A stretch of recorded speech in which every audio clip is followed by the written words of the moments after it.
I'm pleased to be here with our friends in law enforcement to share the results of Project Moneypenny, a joint forces effort led by the Toronto Police Service, York Regional Police, and supported by Durham Regional Police Service, the OPP, the Canada Border Services Agency, and the Bureau of Alcohol, Tobacco, Firearms, and Explosives.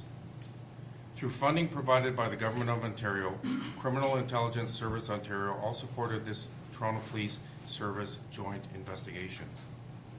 As a result of our combined efforts, 42 people have been arrested, 422 criminal charges have been laid, illegal narcotics, cash, and 173 firearms have been seized in both Canada and the United States.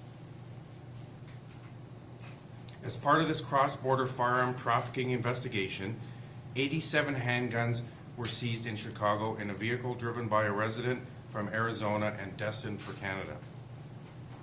The guns were covered in bubble wrap to avoid damage to the firearms, and then wrapped in holiday paper in an attempt to avoid detection by border security. The guns were then placed in suitcases and placed in the back of the resident's vehicle. There are some guns unwrapped following the seizure. Along with the handguns, police also seized illegal and dangerous narcotics such as fentanyl, you see here. Cocaine was seized in addition to proceeds of crime. Police also seized 3 sets of body armor, along with several other items consistent with firearms possession and trafficking. The work of organized criminals spreads across borders, and our police work must as well.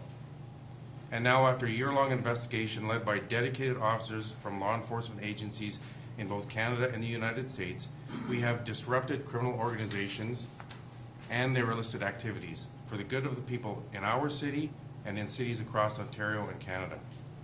Make no mistake, when police take violent criminals off the street, not to mention guns, drugs, and other proceeds of crime, we are preventing activities that diminish the quality of life for our citizens. Through Project Moneypenny, police are holding organized criminals accountable for putting the well-being and safety of our communities, our friends, and our families at risk.